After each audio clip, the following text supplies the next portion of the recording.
नमस्कार सभी। हमें गोरखपुर के 3 प्रेस्टेटेड मैट्रिमोनियल ब्यूरो siaswayamvar.com के श्री विनोद से परिचय कराते हुए खुशी हो रही है। उन्होंने कई लोगों को उनके आदर्श जीवन साथी खोजने में मदद की है। सेवा में विनोद की विशेषज्ञता ने उन्हें सर्वश्रेष्ठ बनने में मदद की है। आज वह विवाह से संबंधित कुछ सामान्य प्रश्नों और उस रहस्य को साझा करने के लिए हमारे साथ जुड़े हुए हैं। उन्होंने कई लोगों के जीवन को बदलने में मदद की है। यहाँ उन्होंने 3 ब्रेस्टेटेड के साथ इस साक्षात्कार में विशेष रूप से जो साझा किया है वह प्रस्तुत है। व्यक्तियों का मिलान करते समय आप किन मापदंड पर विचार करते हैं? क्या ये मापदंड पारंपरिक है या समय के साथ विकसित हुए हैं? हमारे विचार से संभावित मैचों में सर्वप्रथम विश्वास और पारंपरिक तालमेल का होना आवश्यक है। पारिवारिक सम्मान और दूसरों के भावनाओं के प्रति सहानुभूति होने की क्षमता भी महत्वपूर्ण होती है। समय वास्तव में बदल गया है और विवाह में पारिवारिक विचारों का मिलना, एक दूसरे के स्टैंडर्ड से मेल खाना एक बहुत ही अहम भूमिका होती है। हम लोग इन सब बातों का बहुत ही ध्यान रखते हैं, जिस कारण से हमारे यहाँ की हुई शादियाँ, जो हमारे माध्यम से शादियाँ होती हैं, बहुत ही सक्षम और सफल हुई हैं अभी तक। क्या आप अपने मैच मेकिंग अनुभव से कुछ सफलता की कहानियाँ साझा कर सकते हैं? आप किसी मिलान की सफलता को कैसे मापते हैं? जी, आप ठीक कह रहे हैं। इस तरह की तो कई शादियाँ हमने करवाई जो बहुत ही डिफरेंट थी, जो कई जगहों पे होके लौट आए थे, जिनको उम्मीद नहीं थी हमसे कि हम ऐसा काम कर सकते हैं। तो हमने उसमें बहुत ही पर्सनल इंटरेस्ट लेके काम किया और बहुत ज़्यादा मेहनत हम लोग को करनी पड़ती है। मुझे, मेरे स्टाफ, मेरी पूरी टीम को मेहनत करनी पड़ती है और उनकी शादियाँ हमने करी। बहुत सारे नाम हैं, ज़्यादा नाम डिस्क्लोज तो नहीं कर सकता मैं आपसे। एक अभी समझिए कि आप 6-7 महीने पहले स्मिता श्रीवास्तव थी, बैंक के अधिकारी हैं, और एक नीरज श्रीवास्तव हैं जो कि वो भी एक गवर्नमेंट जॉब में जॉब करते हैं। इन लोग काफ़ी दिनों से परेशान थे, समझिए 4 या 5 वर्षों से ये लोग बहुत ज़्यादा परेशान थे। शादियाँ इनकी नहीं हो पा रही थी। कई जगह गए, कई जगह आए, और चूँकि उम्र बढ़ती जा रही थी, उम्र बढ़ने के साथ साथ क्या विचार भी चेंज होते रहते हैं। एक दूसरे के अंदर बहुत सारी चीज़ें देखनी होती हैं, कमियां भी देखनी होती हैं, अच्छाइयाँ भी देखनी होती हैं। हालांकि ये दोनों लड़के लड़कियां अच्छी तरह से अपने वेल स्टैब्लिश कह सकते हैं आप थे, कहीं कोई दिक्कत नहीं थी, सुंदर थे, सब कुछ ठीक था इनके अंदर, लेकिन विवाह नहीं हो पा रहा था। फिर इन लोगों ने हमसे संपर्क किया और हमने अपने प्रयास से अपनी चीज़ों को देख के करके व्यक्तिगत तौर पे हमने इनकी मदद किया और उनकी शादी बहुत अच्छे ढंग से संपन्न हुई। इस तरह से हमारे पास काफ़ी जोड़े हैं, 30-35 जोड़े हैं जिनकी शादी हमने कराई जो वेरी डिफरेंट थे। अब भारत में ग्राहकों की विविध सांस्कृतिक और धार्मिक पृष्ठभूमि को समायोजित करने के लिए अपने मैच मेकिंग दृष्टिकोण को किस तरह से अनुकूलित करते हैं? अच्छा प्रश्न किया है आपने। देखिए, हम लोग तो मैरिज ब्यूरो वाले हैं, मैच मेकर्स हैं, और हम लोग पूरी कोशिश करनी चाहिए। मैं व्यक्तिगत तौर पे करता हूँ काफ़ी चीज़ें। जब मैं कोई शादी के लिए विभिन्न धर्मों से, सांस्कृतिक पृष्ठभूमियों से लोग आते हैं हमारे पास, तो मैं उनके लिए बड़े ध्यान से उनको एनालिसिस करता हूँ, उनको स्टडी करता हूँ, उनके विचारों को सुनता हूँ, और पहले ही राउंड में मैं प्रयास नहीं करता शादी के लिए। मैं अक्सर उनसे काफ़ी देर तक बात करता हूँ, 2-4 मीटिंग फ़ोन के ऊपर ही करता हूँ। आना तो हमारे यहाँ अलाउ नहीं है, बिकॉज हम लोग सारा काम ऑनलाइन ही करते हैं। तो हम लोग फ़ोन के ऊपर काफ़ी चीज़ें करते हैं और धीरे धीरे हम उसके जो संबंधित हैं, जैसे खान पान, उनका जो फैमिली बैकग्राउंड है, उनके त्यौहार कैसे मनाए जाते हैं, इन सारी चीज़ों को हम ग्राहकों की, उनकी जो भाषाएं हैं, उनको हम, संस्कृति है, उनको हम समझते हैं, उनसे उनको पूछते हैं। धीरे धीरे बात करने पे वो लोग अपनी बातों को हमसे शेयर करना चालू कर देते हैं। फिर हमारे लिए ये आसान हो जाता है कि हम उनके लिए उसी तरह के रिश्ते देखना शुरू करें, जो हमारे लिए सफलता का मूल कारण है। आप मैच मेकिंग प्रक्रिया के दौरान अपने ग्राहकों की प्राइवेसी और गोपनीयता को कैसे सुनिश्चित करते हैं?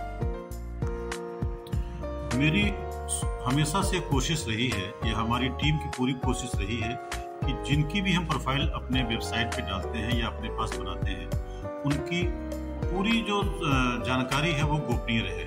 हम लोग कई तरह से उनका नाम अपने वेबसाइट पे कहीं नहीं डालते हैं। और अगर डालना भी होता है तो कोड वर्ड या शॉर्टकट में ही अपना नाम डालते करते हैं। जब तक कि सामने वाला या जिसकी हम प्रोफाइल बना रहे हैं वो उनसे बात ना करना चाहे, जब हम लोग बात कराना शुरू कर देते हैं तब जाके उनके बारे में लोगों को पता चलता है। आमतौर पे ऐसे कोई भी किसी के बारे में पता हमारे यहाँ नहीं कर सकता है, और हम पूरी कोशिश करते हैं कि किसी भी साइट से बात होने के पहले तक सारा विवरण गुप्त रहे और किसी के पास इसका शेयर ना जाए, जब जिनका इसका उपयोग कोई और उपयोग वो ना कर सके। विवाह के प्रति बदलते सामाजिक नॉर्म्स और दृष्टिकोण के साथ जब उपयुक्त साथी ढूंढने की बात आती है तो आप युवा और पुरानी दोनों पीढ़ियों की अपेक्षाओं को कैसे पूरा करते हैं? बिल्कुल ठीक आपने पूछा है। एक डिफिकल्ट ये सब्जेक्ट है और इसको मैनेज करना बहुत ही डिफिकल्ट होता है, बिकॉज आप जानते हैं कि 20 साल में एक पीढ़ी बदल जाती है। 20 साल में एक जो बच्चा होता है, युवा हो जाता है, उसके विचार अपने पेरेंट्स के विचार से डिफरेंट होने लगते हैं। जो पुरानी पीढ़ियां हैं और जो नई पीढ़ियां हैं उनमें अंतर होना शुरू हो जाता है। मैं सबसे पहले तो पेरेंट्स से ही बात करता हूँ। हमारे यहाँ कोई भी प्रोफाइल डायरेक्ट कोई लड़का या लड़की नहीं बना सकता। इसलिए नहीं बना सकता कि बहुत सारे फ्रॉड होते हैं, बहुत सारे उसमें गलत चीज़ें होती हैं, एक दूसरे को डेटिंग ये सब चीज़ें जो होती हैं जो हम लोग अवॉइड करते हैं, नहीं करना चाहते हैं। हमारे यहाँ मैक्सिमम आप 90% समझ लीजिए जो प्रोफाइल बनती है या जो लोग बनाते हैं उनको हम क्रॉस चेक करते हैं, वो पेरेंट्स ही बनाते हैं या गार्जियन बनाते हैं, उनके बड़े भाई बहन ये सब रिश्तेदार यही बनाते हैं, जिससे हम क्रॉस करते हैं, बातचीत करते हैं, क्रॉस चेक करते हैं। 2 पीढ़ियाँ इन्वॉल्व होती हैं। एक वो जिन्हें अपने बच्चों की, अपने भाइयों की, अपने रिश्तेदारों की शादियाँ करानी होती है। दूसरी वो जिनकी शादियाँ होनी होती हैं। तो मैं दोनों लोगों से अलग अलग बात करता हूँ। जैसे मान लीजिए किसी का लड़का है और वो कहीं बाहर जॉब कर रहा है, उस शहर में नहीं है, माँ बाप किसी और शहर में है, तो मेरे पास जो रिक्वेस्ट आती है कि सर हम अपने बच्चे की शादी देख रहे हैं, तो वो अपने जगह से बात करते, फिर मैं उनके पेरेंट्स से बहुत देर तक बात करता हूँ, 2 या 3 बार बात करता हूँ। उससे मुझे उनके लाइकिंग पता चल जाती है, डिसलाइकिंग पता चल जाती है, उनकी ज़रूरतें पता चल जाती हैं और उनकी अपेक्षाएं पता चल जाती हैं कि वो अपने होने वाली बहू, होने वाले दामाद या रिश्तेदार से वो क्या चाहते हैं। फिर मैं उनके बच्चों से बात करता हूँ। जैसे कोई लड़का है तो मैं उससे बात करूँगा, उसके बारे में पूरी जानने की कोशिश करूँगा, नेचर ऑफ जॉब पता करूँगा और उनका बिजनेस क्या है। अगर बिजनेस है तो मैं उनकी ITR की कॉपी मंगाता हूँ कि आप अपनी ITR की कॉपी भेजिए या अपना GST नंबर शेयर करिए। और अगर आप कहीं जॉब वगैरह हैं तो उसके भी संबंधित पेपर मैं उनसे मांगता हूँ। उसके बाद हम जाकर उस पर बात करते हैं। फिर जब मैं लड़के से बात करता हूँ तो मुझे भी काफ़ी चीज़ें ये पता चलती हैं कि लड़का चाहता क्या है, वो अपनी होने वाली पत्नी से क्या चाहता है, या लड़की अपने होने वाले हस्बैंड से क्या चाहती है, क्या उम्मीदें रखती है। वो सारी चीज़ों को हम लोग पूरी तरह से एक एनालिसिस करते हैं, बनाते हैं। फिर उसके आधार पर हम उनकी शादी वगैरह ढूंढने का, बताने का प्रयास करते हैं। आज भारत में विवाह में ज्योतिष क्या भूमिका निभाते हैं? आप अपनी मिलान प्रक्रिया में ज्योतिषीय विचारों को कैसे एकीकृत करते हैं? देखिए, ज्योतिष एक विज्ञान है, गणित और अंकों पर आधारित एक बहुत बड़ा विज्ञान है। और मैं ये समझता हूँ कि जो पर्सनलाइज सर्विसेज देते हैं उनको बाकायदे कुंडली का एनालिसिस करना चाहिए, कराना चाहिए। या नहीं भी आप पर्सनलाइज सर्विसेज हमारी लेते हैं, अगर आप अपने से ही नॉर्मल देखते हैं तो आपको भी अपने कोई ज्योतिषी जो आपके पास होंगे, जो आपके गुरु होंगे, जिनको ज्योतिष का ज्ञान होगा, उनसे आपको जरूर बच्चों की कुंडलियों का एनालिसिस करवाना चाहिए, देखना चाहिए। हिंदुस्तान में जो हम लोग भारत के उसमें रहते हैं, जो भौगोलिक कारण है, कई चीज़ें हैं, तो हम लोग को ग्रहों के आधार पर बहुत सारे गणनाएं हुई हैं जो वैज्ञानिकों ने भी सिद्ध कर रखा है। और ये ग्रह हमारे आसपास ही होते हैं, हमारे इर्द गिर्द ही होते हैं और इनका प्रभाव हमारे मन, मस्तिष्क, विचार और वैवाहिक जीवन और उसके अगले जीवन में भी पड़ता है। तो इसलिए हमारा पूरा विश्वास है, हम बहुत ही विश्वास करते भी हैं इस पे, कि अगर किसी बच्चे का मतलब हम लोग जो प्रीमियम मेंबर हमारा बनता है, पर्सनलाइज सर्विसेज हमारा लेता है, तो उनको हम किसी ज्योतिषी से अपने से कुंडली की एनालिसिस कराते हैं, दोनों बच्चों की कुंडली को मिलवाते हैं। अगर वो मिल जाता है, एक निश्चित गुण तक मिलता है, गुण के अलावा भी कई चीज़ें उसमें देखनी होती हैं, अगर वो सारी चीज़ें मिल जाती हैं तो फिर हम लोग उस चीज़ को आगे बढ़ाते हैं। अगर नहीं मिलती हैं तो हम वहीं पर स्टॉप कर देते हैं। और मैं अपने क्लाइंट से ये भी अनुरोध करता हूँ कि आपका अपना कोई पर्सनल गुरु हो ज्योतिषी हो, पंडित जी हो, उनको भी आप दिखाइए और उनसे भी राय लीजिए। तो एक तरीके से क्रॉस चेक हम कर लेते हैं और ये क्रॉस चेक करना बहुत आवश्यक होता है। कुंडली भारतवर्ष में ही नहीं पूरे विश्व में मानना चाहिए लोगों को, और एक बहुत अच्छी विद्या है जिससे लोगों के व्यवहार, आचरण, स्वास्थ्य, संपन्नता, बच्चे, संतान, ये सारी गणनाओं का घटना हो जाती है कि आपस में लोगों का कैसे पड़ेगा कैसे नहीं। शायद यही कारण है कि आज तक हमने जितनी भी विवाह कराए, जितनी भी शादियां कराई, किसी का कोई विवाद नहीं हुआ जो हमारे पर्सनलाइज भी बने, और जिन्होंने नॉर्मल पैकेज लिया उनके यहाँ भी कोई विवाद अभी तक सुनाई नहीं पड़ा। वो लोग तो हमको बहुत सारे रिकमेंड भी करते हैं कस्टमर इस तरह से। आप उन मामलों को कैसे संभालेंगे जहां संभावित मेलों के बीच सामाजिक आर्थिक स्थिति या शैक्षिक पृष्ठभूमि में महत्वपूर्ण अंतर है? मैं यह सभी कारण काफी परिवारों में महत्वपूर्ण योगदान रखता है, और इन स्थितियों को मैं बहुत ही संवेदनशीलता से संभालने की कोशिश करता हूँ। पारिवारिक विचार चाहे आधुनिक हो या कंजर्वेटिव हो, मैं सभी सदस्यों से रूबरू होकर उनके विचारों को सुनता हूँ, उनकी बात करता हूँ। ऐसे मैचों को प्राथमिकता देता हूँ जहाँ दोनों व्यक्तियों के बीच एक दूसरे के विचार और परस्पर सम्मान बना रहे। मैं सामाजिक, आर्थिक, शैक्षिक पृष्ठभूमि के आधार पर निर्णय लेने के बजाय मैं उन दोनों बच्चों या उनके परिवारों पे व्यक्ति के चरित्र और व्यक्तित्व पर ज्यादा ध्यान केंद्रित करता हूँ। आप उन व्यक्तियों को क्या सलाह देंगे जो जीवन साथी की तलाश में हैं लेकिन पारंपरिक विवाह सेवाओं का उपयोग करने में झिझक रहे हैं? देखिए, विवाह एक अत्यंत जरूरी महत्वपूर्ण घटना है, और यह हमेशा एक दूसरे को उत्तम अपने जो लाइफ के साथी हैं, जीवन के उनके जीवन संगनी है, साथी हैं या वर या वधू अपने आप तलाश रहती है, और वो किसी भी जरिए से उनको पूर्ण होनी चाहिए। पहले के ज़माने में ये चीज़ें अपने रिश्तेदारों के माध्यम से उनको प्राप्त हो जाता था।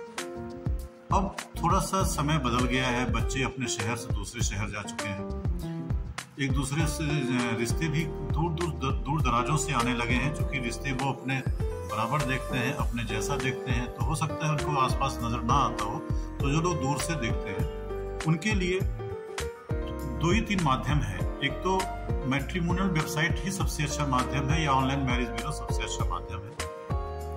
हम मैच मेकर्स क्या करते हैं, हम मैरिज ब्यूरो वाले क्या करते हैं, हम उनकी पसंद को बहुत ध्यान में रखते हैं, और अगर वो एक शहर में है तब भी हम उनके बारे में सारी जानकारी इकट्ठा करने का प्रयास करते हैं, और अगर वो किसी दूसरे शहर में भी हैं तो भी हम उनके बारे में सारी जानकारी इकट्ठा करने का प्रयास करते हैं। और इसके आधार पे शादियाँ तो परंपरागत तरीके से ही होती हैं, एक दूसरे के जो सिस्टम है उसके अनुसार ही होती है, लेकिन शादी तक पहुँचाना, शादी ढूंढना, 2 परिवारों को मिलाना, बच्चों को आपस में बातचीत के लिए तैयार करना, ये जो सारे कार्य हैं ये प्राचीन सभ्यता, प्राचीन तरीके के से थोड़ा सा अलग हम लोग करते हैं, और इसमें काफ़ी पारदर्शिता रहती है, बहुत अच्छे ढंग से बातचीत होती है। इसमें जैसे मैंने आपको पहले ही बताया कि अगर किसी बेटा बेटी का विवाह तय कराते हैं तो उनके हम लोग कोशिश करते हैं, जो हमारे प्रीमियम मेंबर हैं उनकी बात कर रहा हूँ, उनका एजुकेशनल बैकग्राउंड से संबंधित डॉक्यूमेंट, उनके जॉब या इनकम से संबंधित डॉक्यूमेंट हम लोग मंगाने की कोशिश करते हैं, देखने की कोशिश करते हैं, ऑथेंटिसिटी हम देखने की कोशिश करते हैं। आजकल लोग फ्रॉड बहुत करते हैं, झूठ बहुत बोल जाते हैं, और वो लोग कई बार ऐसा भी करते हैं कि चीज़ें कुछ और होती बताते कुछ और हैं। तो हम लोग पूरी कोशिश करते हैं, जल्दबाजी में कुछ भी नहीं करता, आराम से हम लोग रिश्ते देखते हैं, और फिर उसमें बहुत सारी चीज़ें मालूम चल जाती हैं। हमारे अपने नेटवर्क हैं जिनके जरिए हम उनकी बैकग्राउंड की तलाश करना चाहते हैं, कर भी लेते हैं, और हमारी कोशिश यही रहती है कि जो हमारे माध्यम से शादियां हों वो बच्चे सकुशल रहें और हमेशा एक दूसरे के स्नेह में बंधे रहें, अच्छा परिवार हो, उनके आगे संतानें हो, खुशहाल रहें। ये हमारी बहुत ही अच्छी परंपरा, मतलब हमारी बहुत अच्छी कोशिश है। आप भारत में मैच मेकिंग के भविष्य को कैसे विकसित होते हुए देखते हैं, खासकर प्रौद्योगिकी के प्रभाव और बदलती सामाजिक गतिशीलता के साथ? जैसे जैसे उद्योग धंधे बढ़ते जाते हैं, नई नई टेक्नोलॉजी विकसित होती जाती है, वैसे वैसे मैच मेकिंग भी हम लोग अधिक कुशल और व्यक्तिगत आवश्यकताओं को अनुरूप पारंपरिक मानदंडों को नया आकार देने के साथ साथ हम लोग उस पर विचार करते हैं, देखते हैं। डेटिंग और वैवाहिक वेबसाइट जैसे आर्टिफिशियल इंटेलिजेंस आभाषिक वास्तविकता संबंध बनाने की एक क्रांति ला रही है। आर्टिफिशियल इंटेलिजेंस आजकल बहुत अच्छा काम कर रहे हैं। अगर इसका सही सदुपयोग किया जाए तो एक क्रांति आ सकती है। इसके प्रयोग करके बदलती सामाजिक गतिशीलता के साथ महत्वपूर्ण रूप से हम इसको विकसित होने का प्रयास कर रहे हैं। एक मैच मेकर के रूप में आप लोगों को पारंपरिक तरीकों के बजाय वैवाहिक सेवाओं को समझने और उनका उपयोग करने में क्या चुनौतियां देखते हैं? सर्वप्रथम जो चुनौती हमारे पास आती है वो है विश्वास का। जब भी कोई अपना विवरण साझा करता है, हमारे पास डालता है, तो वो व्यक्तिगत जो विवरण है वो झिझकते हैं। वो सोचते हैं कि लोग क्या सोचेंगे कि इनका विवाह नहीं हो पा रहा है, इनके बच्चों का विवाह नहीं हो पा रहा है। इसीलिए मैट्रिमोनियल वेबसाइट पे गए, ये ऑनलाइन मैरिज ब्यूरो वालों का सहारा लिया। हालांकि ऐसा नहीं है, अब चीज़ें बहुत बदल गई हैं और हम एक बहुत सशक्त माध्यम है शादी करवाने का। आपके पास आजकल के बच्चों के पास भी बिल्कुल समय नहीं है, पेरेंट्स के पास भी समय नहीं है, और इतनी भागदौड़ की जिंदगी में हम लोग ऑनलाइन जो प्रोवाइड करते हैं उनको कहीं आने जाने की आवश्यकता नहीं है। उनको अपने लॉगिन करना है, देखना है, फिर उनसे कॉल करना है अगर पसंद आता है, और कॉल करके बात करना है। हम लोग भी कई बार उनको बताते ही रहते हैं कि आप यहाँ बात कर लें, वहाँ बात कर लें। फिर हम लोग का काम और भी कई तरीके से चालू होता है। तो ये समझिए कि हम लोग एक भरोसेमंद का काम करते हैं। हाँ, बहुत सारे लोग फ्रॉड का शिकार भी हो जाते हैं, इसमें कोई शक नहीं है। गलतफहमी का शिकार हो जाते हैं, फ्रॉड का शिकार हो जाते हैं। तो ये थोड़ा सा सामने वाले के भी विवेक पे निर्भर करता है कि वो किस तरह का मैरिज ब्यूरो चुनता है, कैसे लोगों से बात करता है, क्या चीज़ दिखाई पड़ता है, उसके अकॉर्डिंग फिर उनको काम करना चाहिए। हालांकि सेवा प्रदान करने वाले बहुत से लोग हैं, फिर भी किसी को आपको क्यों चुनना चाहिए? कृपया सेवा में अपनी विशिष्टता साझा करें। यह बहुत अच्छा प्रश्न किया है आपने, बड़ा अच्छा सवाल है आपका। वैसे तो संबंध कराने वाले, रिश्ते कराने वाले समाज में बहुत सारे हैं, हर शहर में है, हर तहसील स्तर पे भी है। बहुत सारे वेबसाइट है और बहुत सारे मैरिज ब्यूरो है। बहुत सारे लोग हैं जो इस कार्य में लगे हुए हैं। कुछ लोग पैसा लेते हैं, कुछ लोग फ्री आजकल सेवा देने की कोशिश करते हैं। लेकिन मैं आपको बहुत स्पष्ट बता दूं कि फ्री कोई नहीं करता। जितने भी आपके व्हाट्सएप ग्रुप चलते हैं फ्री में, जितने भी आपके फेसबुक ग्रुप फ्री में चलते हैं, मैंने देखा है कि उनके डाटाज को उनके जो एडमिन वगैरह हैं वो काफ़ी शेयर करते हैं, या बाद में लोग उनसे पैसे मांगने की कोशिश करते हैं, क्योंकि कई उसमें विवाह के से संबंधित लोग जुड़ जाते हैं जिनका उस ग्रुप से कोई लेना देना नहीं होता। तो मैंने यहाँ तक भी देखा है, लोगों को अक्सर शिकायत करते सुना हुआ है। मैं या हमारी टीम मैच मेकिंग के साथ साथ मैं उनका गाइड भी करता हूँ, उनका मार्गदर्शन भी करता हूँ। मैं पेरेंट्स को ये बताने की पूरी कोशिश करता हूँ कि कौन सा लड़का आपके लिए सही है, कौन सी लड़की आपके परिवार में एडजस्ट कर पाएगी, कौन रिश्तेदार आपके साथ जीवन भर निर्वाह कर सकते हैं। तो मैं एक तरीके से काउंसलिंग का भी काम करता हूँ।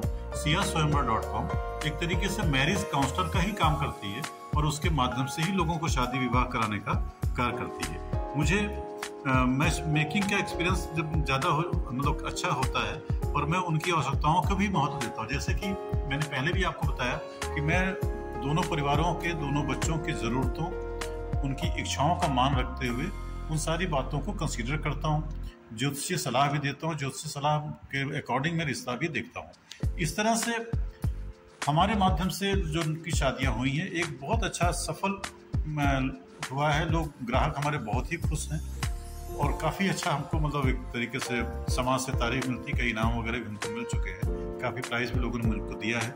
और एक सम्मान के दृष्टिकोण से देखते हैं, siaswayamvar.com 2017 से इस क्षेत्र में बहुत अच्छा कार्य कर रही है और ख़ासतौर से हिंदी भाषी और भोजपुरी स्पीकिंग एरिया में हम अच्छा कार्य कर रहे हैं।